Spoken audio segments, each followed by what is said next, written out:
Good morning students. हम लोग कक्षा 10 में जो 12 नंबर का चैप्टर पढ़ रहे थे प्राकृतिक संसाधन। प्राकृतिक संसाधन क्या है, प्राकृतिक संसाधनों का वर्गीकरण क्या है। हम अलग अलग आधार पर प्राकृतिक संसाधनों का वर्गीकरण पढ़ चुके हैं। उसके बाद हमने कुछ प्राकृतिक संसाधनों जैसे प्राकृतिक संसाधनों का महत्व क्या है ये पढ़ा। उसके बाद हमने कल लास्ट वीडियो में हमने वन संपदा, उससे होने वाले लाभ और वनों से हमें होने वाले लाभ और साथ ही साथ हमने वनोन्मूलन के बारे में पढ़ा था कि वन जो है उनका प्रतिशत जो है वो लगभग धीरे धीरे जो घटता जा रहा है, तो उसके पीछे कौन कौन से कारण हैं इनके बारे में पढ़ा था। तो आज जो है हम पढ़ चुके हैं। कल तो लास्ट वीडियो में हमने पढ़ा है कि वनोन्मूलन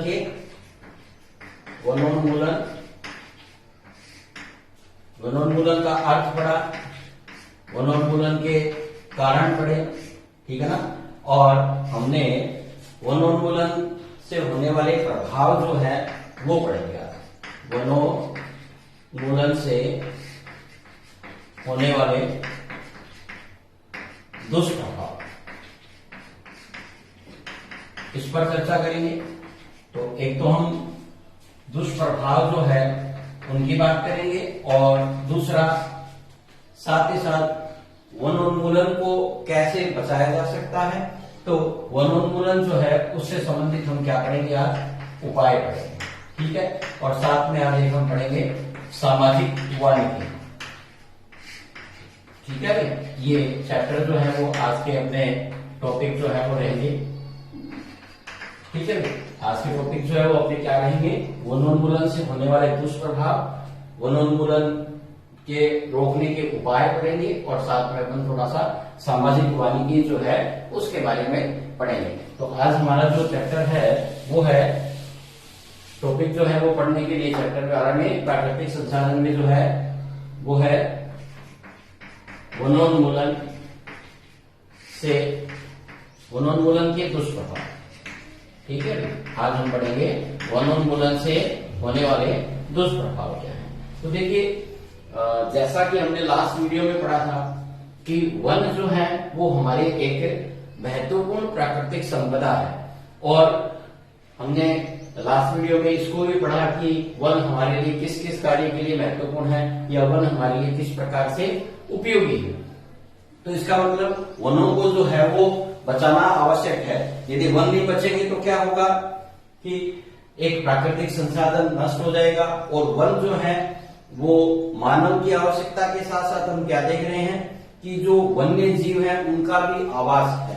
इसका मतलब जो हमारी वन्य जीव जो है वो भी क्या होंगे, इससे नष्ट होंगे। इसका मतलब प्रकृति के अंदर क्या होगा, असंतुलन उत्पन्न हो जाएगा। इसलिए जरूरी है कि हम क्या करें कि वन जो है उनको बचाएं। तो आज हम वनोन्मूलन के कुछ दुष्प्रभाव की चर्चा करें। इनमें सबसे पहला देखिए, हमने पढ़ा था लास्ट वीडियो में कि वन जो है जहां पर अधिक होते हैं वहां अपेक्षाकृत वर्षा जो होती है वो क्या होती है, अधिक होती है। इसका मतलब है कि यदि वन जो है वहां पर नहीं होंगे या वनों का उन्मूलन होगा तो वर्षा नहीं होगी तो इसका मतलब क्या पड़ेगा, सूखा पड़ना, ठीक है। सूखा पड़ना, ठीक है। सूखा पड़ना मतलब वर्षा का न होना या हम कह सकते हैं अत्यधिक कम होना, ठीक है। ये किसके कारण से हो रहा है, वनोन्मूलन के कारण। जहां पेड़ों का प्रतिशत कम हो गया, जहां वन संपदा में कमी आई है, उस स्थान पर वर्षा जो है उसका प्रतिशत भी घटा है। इसका मतलब वहां पर अत्यधिक वर्षा में कमी आ गई और ऐसी स्थिति में वह क्षेत्र जो है वो कैसा हो गया है, सूखा पड़ गया है। तो सूखा पड़ना जो है वो भी वनोन्मूलन से ही संबंधित है। कारण क्या है कि वर्षा जो है वो वनों के लिए उत्तरदायी होती है। हमने इसको पढ़ लिया है पहला। दूसरा हमें एक कारण जो पढ़ना है वो है मृदा अपरदन। देखिए मृदा अपरदन जो है वो परीक्षा की दृष्टि से भी आपके लिए महत्वपूर्ण है। बोर्ड एग्जाम में इसके बारे में लास्ट ईयर भी जो है वो प्रश्न आए हुए हैं। मृदा अपरदन हमने पढ़ा था कि मृदा का क्या होना, मृदा या मिट्टी जो है, मृदा या मिट्टी जो है उसके ऊपरी उपजाऊ स्तर, ऊपरी उपजाऊ स्तर जो है, स्तर का जल या जल तथा वायु के द्वारा स्थानांतरण। ठीक है, इसका मतलब क्या हुआ कि मिट्टी जो है, मृदा जो है, उसका सबसे जो ऊपरी स्तर होता है वो काफी क्या होता है, उपजाऊ होता है। किसी भी क्षेत्र की मिट्टी जो है उसके उपजाऊपन को कौन निर्धारित करता है, उसका ऊपरी संस्तर या ऊपरी स्तर जो होता है वो ही निर्धारित करता है। ठीक है ना, ऊपरी स्तर जो है ये सबसे ज्यादा उपजाऊ होता है। इसके अंदर ह्यूमस नाम से जो कण होते हैं, इसकी प्रतिशत मात्रा, ह्यूमस कण जो है ना, ये एक कार्बनिक पदार्थ है, कार्बनिक पदार्थ होते हैं और ये क्या करते हैं, किसी भी मिट्टी के उपजाऊपन को निर्धारित करते हैं। ये मृदा के सबसे ऊपरी स्तर में ही मिलते हैं, है ना। तो इस उपजाऊ स्तर का जल के द्वारा, वायु के द्वारा या अन्य किसी कारण के द्वारा भी हो सकता है कि क्या हो जाए, स्थानांतरण होना। इसे अपन क्या कहते हैं, मृदा अपरदन। इसको हम क्या कहेंगे, मृदा अपरदन कहते हैं। अब देखिए मृदा अपरदन के लिए पेड़ कैसे जो है वो उत्तरदायी है। तो हमें पता है कि वन जो है, मतलब वनों में लगने वाले जो पेड़ हैं या पेड़ पौधे जो होते हैं, पेड़ पौधे की जड़ें जो होती हैं, जड़ें ये क्या करती हैं, जड़ें मृदा के कणों को, मृदा के कणों को क्या करती है, बांध के रखती है। ठीक है ना, मृदा के कणों को क्या करती हैं, बांध कर रखती है। ठीक है ना, जिससे क्या होता है, जिससे वायु तथा जल के द्वारा, वायु तथा जल के द्वारा ये कण स्थानांतरित नहीं होते। ठीक है, नहीं होते हैं। ठीक है ना, इसका मतलब हम देख रहे हैं कि वन जो है वो कहीं ना कहीं इस मृदा अपरदन को क्या कर रहे हैं, रोकने का काम करते हैं। समझ में आ रही बात क्या, कि मिट्टी के अंदर जो लगे हुए पेड़ पौधे जो हैं वो क्या करते हैं, इस पेड़ पौधों की जड़ों के द्वारा इन मिट्टी के कणों को क्या किया जाता है, बांध कर रखा जाता है। ठीक है, बॉन्डिंग रहती है, जड़ों के बीच में मिट्टी के कण फंसे हुए रह जाते हैं और इस कारण से वायु और जल के द्वारा क्या होता है कि ये कण जो है वो एक स्थान से दूसरे स्थान पर नहीं जाते। फलस्वरूप हम कह सकते हैं कि मृदा अपरदन की क्रिया जो होती है वो रुक जाती है। इसका मतलब कहीं ना कहीं वन जो होते हैं वो मिट्टी के कटाव को रोकने के लिए क्या है, उत्तरदायी है। ठीक है ना, उसके बाद आप स्क्रीनशॉट लेना चाहें तो लेते रहें। तीसरे कारण में हम पढ़ेंगे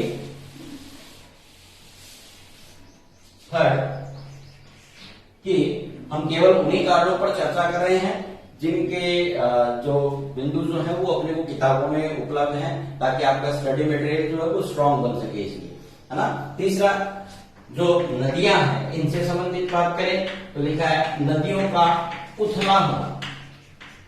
ये क्या है, उथला होने का मतलब क्या होता है कि आप देखते हैं कि जब वर्षा होती है तो पानी जो होता है वो नदियों में जाता है और नदियों में जब जाता है तो जल के साथ में क्या होता है, जल के साथ मिट्टी व अन्य पदार्थ जो होते हैं वे कहां आ जाते हैं, नदी में।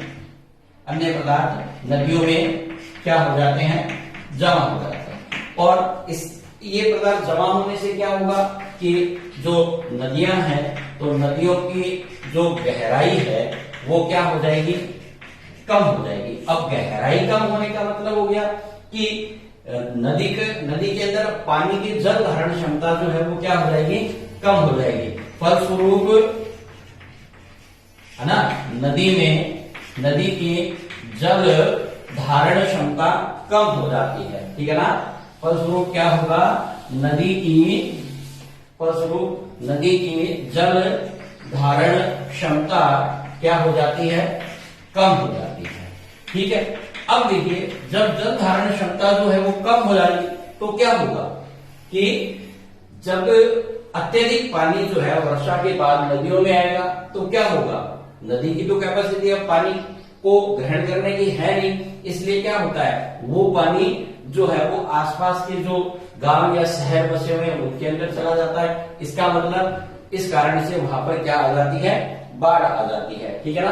तो जल धारण क्षमता कम हो जाती है ना, और इस कारण आसपास के क्षेत्रों में बाढ़ आने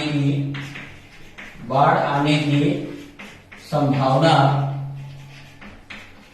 क्या हो जाती है, बढ़ जाती है। क्लियर है।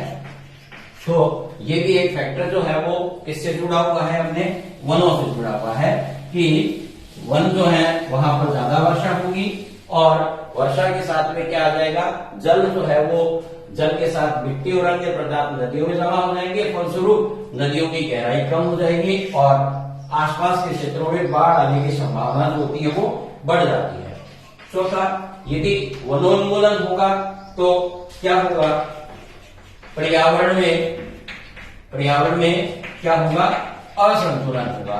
जैसा अपन ने पीछे भी पढ़ा था, असंतुलन होता है पर्यावरण में, क्या होता है, असंतुलन उत्पन्न होता है। किसके अंदर, पर्यावरण में। क्यों, क्योंकि वन जो है, देखिए हर प्रकार से पर्यावरण को अच्छा बनाते हैं। कैसे कि जैसे ऑक्सीजन का प्रतिशत मात्रा जो होती है उसको बढ़ाते हैं, CO2 की मतलब जो CO2 की मात्रा को कम कर रहे हैं, मतलब गैसों का जो संतुलन है उसको बनाने का काम ही कर रहे हैं। साथ ही साथ जो कार्बनिक कचरा होता है, गैसों का संतुलन, ठीक है भाई, विशेषकर इसमें O2 और CO2 जो है उनका, ठीक है भाई। इसके अलावा अपन बात करें तो जो कार्बनिक कचरा होता है, कार्बनिक पदार्थ जिसको हम क्या कहते हैं, कचरा कहते हैं, तो उसको ये किसके रूप में काम में ले लेते हैं, खाद के रूप में, और उसको क्या कर देते हैं, कम कर देते हैं। और साथ ही साथ जो जैसे मिट्टी जो जैसे कोई जानवर वगैरह जो होता है वो भी मर जाता है, कोई पेड़ पौधों के जो अलग हुए भाग होते हैं वो सब क्या हो जाते हैं, खाद के रूप में काम आ जाते हैं। इस तरह से कचरे को कम करके और पेड़ पौधे जो है या वन जो है वो क्या करते हैं, प्रकृति में जो संतुलन है उसको बनाने का काम करते हैं। इसके अलावा यदि वन संपदा में कमी आएगी, मतलब वनों का प्रतिशत घटेगा, जंगल घटेंगे तो क्या होंगे, है ना, वनों में रहने वाले जीव, जिनको अपन क्या बोलेंगे, वन्य जीव जो है, वन्य जीव की मात्रा भी क्या हो जाएगी, वन्य जीवों की संख्या में क्या आ जाएगी, कमी आ जाएगी, कम हो जाती है। क्यों हो जाती है, तो देखिए वन में रहने वाले जीव जो कहलाते हैं वन्य जीव होते हैं, और वन्य जीवों की जो जीवन है वो मूल रूप से किसके ऊपर होता है, फॉरेस्ट या वनों के ऊपर ही होता है। अपना जंगल जो है जिसके अंदर पेड़ पौधे हैं उन्हीं पर निर्भर करता है। मतलब हम कह सकते हैं कि ये वन जो है वो इनके क्या है, प्राकृतिक आवास होते हैं, ठीक है ना, प्राकृतिक आवास है। और हम ये अच्छी तरह से जानते हैं कि कोई भी जीव जो होता है वो स्वतंत्र रूप से जब प्राकृतिक आवास में रहता है तभी अपनी संख्या को बढ़ा पाता है, और जब ये प्राकृतिक आवास ही नहीं होंगे तो प्राकृतिक आवास न होने की स्थिति के अंदर ये क्या हो जाएंगे, समाप्त हो जाएंगे, वन्य जीव क्या हो जाएंगे, समाप्त हो जाएंगे। तो इसका मतलब है कि वन में रहने वाले वन्य जीवों की संख्या जो है वो भी किस पर निर्भर करती है, वनों पर।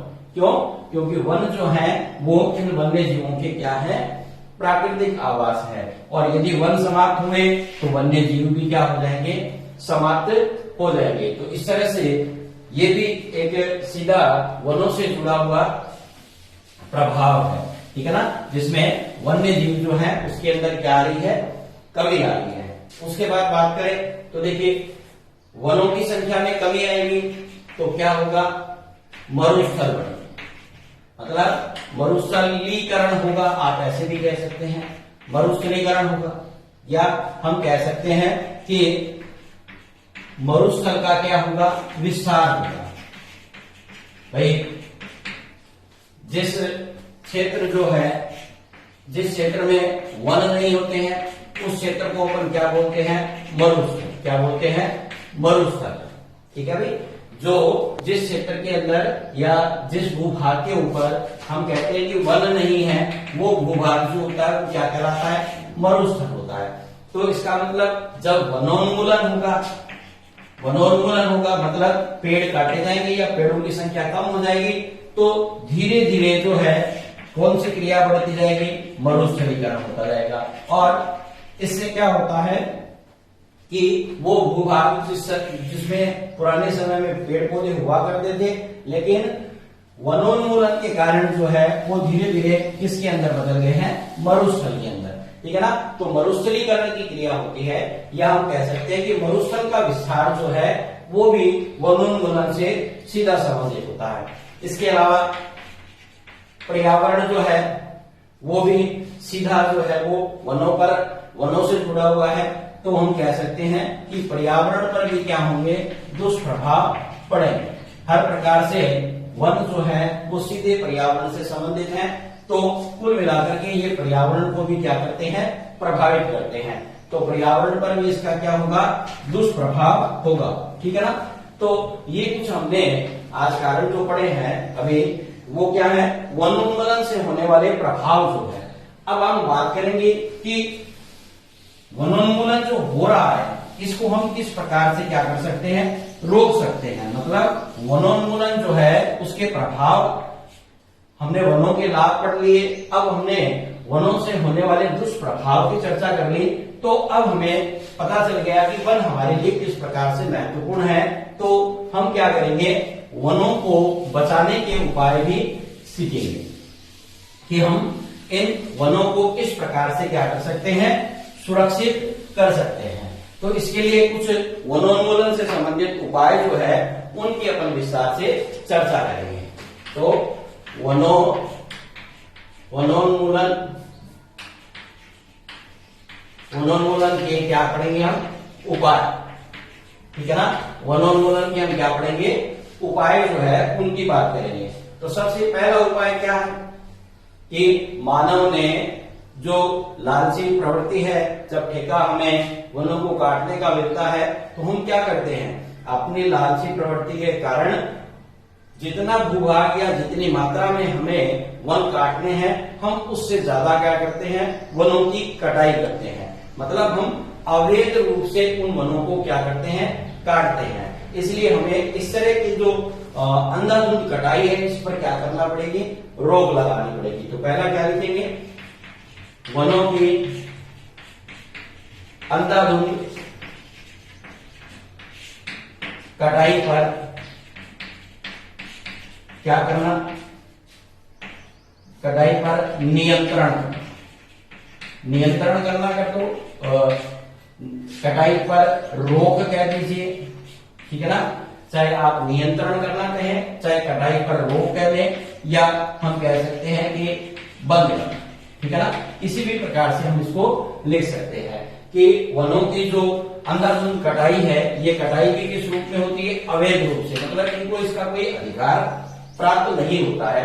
जितनी मात्रा में ये वनों की कटाई करते हैं, तो वनों की अंधाधुंध जो कटाई है उसको हमें तुरंत क्या कर देना चाहिए, बंद कर देना चाहिए, या इसके ऊपर कोई प्रभावी नियंत्रण जो है उसको करने की आवश्यकता है, ताकि पेड़ों को क्या किया जा सके, कटने से बचाया जा सके, अर्थात वनों के प्रतिशत को घटने से रोका जा सके। प्रभावी तरीका है ये भी एक। इसके अलावा वनों का अधिकाधिक रोपण, मतलब क्या करना चाहिए, वनों का अधिकाधिक रोपण से मतलब हो गया कि हमें ज्यादा से ज्यादा क्या करना चाहिए, वृक्षारोपण करना चाहिए। ठीक है भाई,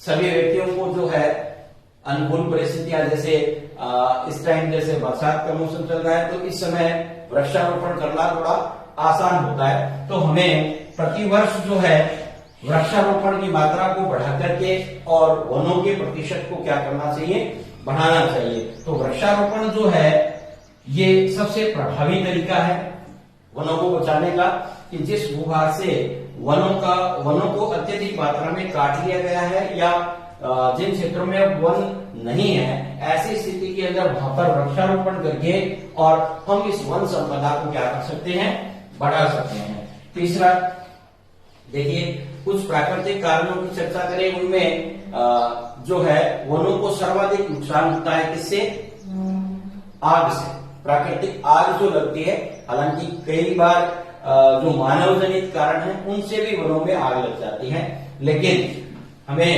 वनों को प्राकृतिक आग से क्या करना चाहिए, बचाना चाहिए। वनों को प्राकृतिक तरीके से या प्राकृतिक आग से क्या करना चाहिए, बचाना चाहिए, है ना। और जंगलों में लगने वाली जो आग होती है या जंगल की आग जिसको होती है उसको बोलते हैं अपन दावानल, ठीक है ना। तो वृक्षों को दावानल अर्थात जंगल की आग से क्या करना चाहिए, बचाना चाहिए। अब देखिए, ये जो आग है ये प्राकृतिक या नेचुरल तरीके से लगती है, इस आग पर हमारा कोई नियंत्रण नहीं होता है, लेकिन हम क्या कर सकते हैं, इस आग से और वनों को जो होने वाला नुकसान है उसको हम क्या कर सकते हैं, कम कर सकते हैं। और इसके लिए हमने क्या प्रयास किए हैं, तो ये परीक्षा में भी आपसे पूछे जाते हैं, ठीक है ना। तो इसके लिए जो है एक तो निरीक्षण ग्रह जो है ये बनाए गए हैं। क्या बनाए गए हैं, निरीक्षण ग्रह। निरीक्षण का मतलब होता है जांच करने वाले। तो ऐसे कुछ क्षेत्र जो है जंगलों में बनाए जाते हैं, ऐसे जो जांच करने के लिए क्षेत्र मतलब एक प्रकार से स्थान बने हुए आवास हैं, जिनको अपन क्या बोलते हैं, निरीक्षण ग्रह। और ये क्या करते हैं कि भ्रमण करके ये देखते रहते हैं किसी क्षेत्र के अंदर आग तो नहीं लगी है, ताकि आग से जलने वाले पेड़ जो हैं उनको जलने से बचाया जा सके और वनोन्मूलन को रोका जा सके। एक इसके अंदर क्या बनाने चाहिए, अग्नि सुरक्षा पथ। क्या बनाने हैं, अग्नि सुरक्षा पथ बनाना, ठीक है ना। तो ये दो चीजें जो है वो वनों में लगने वाली आग को रोकने के प्रभावशाली तरीके हैं। पहला तरीका क्या बताया है, निरीक्षण गृह बनाना, और दूसरा अग्नि सुरक्षा पथ जो होते हैं ये जंगलों में बनाए जाते हैं। तो इसके द्वारा हम प्राकृतिक तरीके से लगने वाली आग जो है उससे सुरक्षा कर सकते हैं। और चौथा इसके अंदर क्या है, वनों को रोगों से बचाना, रोगों से और क्या करना, कीटों से क्या करना, बचाना, ठीक है ना, ताकि पेड़ बीमार होकर के खत्म नहीं हो जाए। और एक जो है ना, एकल वृक्षारोपण के स्थान पर हमें क्या करना है, विविधतापूर्ण क्या करना है, वृक्षारोपण करना, ठीक है ना। देखिए, किसी स्थान विशेष के ऊपर एक जैसे, एकल का मतलब हो गया एक समान या एक जैसे जो पेड़ होते हैं उनको लगाने की बजाय एक ही स्थान पर हम अलग अलग प्रकार के वृक्षों को लगाएं, तो एक स्थान पर कई प्रकार के वृक्ष का मतलब हो गया वहां पर विविधता, वैरायटी आ गई। तो क्योंकि किसी क्षेत्र में हम अलग अलग प्रकार के वृक्ष जो हैं उनको लगाएंगे तो उससे क्या होगा, सबकी आवश्यकताएं अलग अलग होती हैं, तो सभी आराम से जो है वहां पर वृद्धि कर सकते हैं और अपनी संख्या को बढ़ा सकते हैं। तो एकल वृक्षारोपण के स्थान पर हमें क्या करना चाहिए, विविधतापूर्ण जो वृक्षारोपण है उसको करना चाहिए। आप स्क्रीनशॉट ले लीजिए इसका। अब इसके बाद जो है हम अगला जो बिंदु है उस पर चर्चा करेंगे, जो वनोन्मूलन को रोकने के लिए प्रभावी है, वो है झूम कृषि। हमने लास्ट वीडियो में झूम कृषि के बारे में पढ़ा था। झूम कृषि जिसको काटो और जलाओ, मतलब स्लेश एंड बर्न एग्रीकल्चर जो होता है ना, तो झूम कृषि पर क्या होनी चाहिए, रोक होनी चाहिए। पूर्वोत्तर भारत में हमने पढ़ा था कि कुछ जो स्टेट हमारे हैं उनके अंदर आदिवासी जो लोग होते हैं वो किसी क्षेत्र विशेष के वनों को काट करके और उसकी राख को उसी क्षेत्र में डाल देते हैं और मानते हैं कि भाई इससे जो कृषि जो है वो अधिक मात्रा में होती है। 4-5 साल वहां कृषि करने के बाद उस क्षेत्र को छोड़कर दूसरे स्थान पर चले जाते हैं और फिर एक बड़ी मात्रा में पेड़ों को नुकसान करते हैं। तो इसका मतलब इनके द्वारा जो है वो बहुत अधिक मात्रा के अंदर वृक्षों को काटा जाता है, ठीक है ना। इसलिए झूम कृषि पर तुरंत क्या कर देना चाहिए, रोक लगा देनी चाहिए। उसके बाद अपन बात करें कृषि के लिए, मतलब खेती के लिए और आवास के लिए। कृषि और आवास के लिए क्या करना है, के लिए कृषि का मतलब हो गया कि खेत के लिए, ठीक है ना। खेतों का विस्तार जब हम करते हैं तो क्या करते हैं, पेड़ काट देते हैं। और साथ में जो आवास है, तो मकान बनाने के लिए जब जगह चाहिए तो हम क्या करते हैं, वनों को काटते हैं। तो कृषि और आवास के लिए, है ना, वन न काटे जाए, ठीक है भाई, वनों को नहीं काटा जाए, ये ध्यान रखना है। इसके अलावा जो ईंधन के लिए हम पेड़ों का उपयोग करते हैं, ईंधन व इमारती जो लकड़ी है ना, लकड़ी जो है इसका उपयोग हम घरों में करते हैं, है ना। तो क्या करना है कि इनके स्थान पर हमें क्या करना चाहिए, अन्य कोई विकल्प, लकड़ी का विकल्प जो है कोई दूसरा हम देखें तो उससे भी पेड़ों को नहीं काटा जाएगा। तो ईंधन और इमारती लकड़ी के लिए जो है वो अन्य विकल्प अपनाना। तो हम इस तरह से अन्य विकल्प को अपना करके भी क्या कर सकते हैं, जो वन संपदा है उसको काफी हद तक जो है वो बचा सकते हैं। आगे जो हम कारण लें कि जब उपाय में बांध तथा अन्य जो परियोजनाएं बनाई जाती हैं, अन्य बहु उद्देश्य परियोजनाएं बनाते समय जो है वन संरक्षण का ध्यान रखना है, या वनों को क्या हो, कम से कम हानि, इस बात का हमें क्या करना चाहिए, ध्यान रखना है, ठीक है।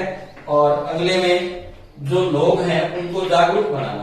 तो लोगों को जो है वो वनों के प्रति क्या बनाना, जागरूक बनाना, ठीक है भाई। और अंतिम जो है हमारा सामाजिक वानिकी को बढ़ावा देना। सामाजिक वानिकी जो हम नेक्स्ट जो हमारा टॉपिक जो होगा जिसकी हम चर्चा करेंगे, तो वहीं पर हम विस्तार से इसकी चर्चा करेंगे।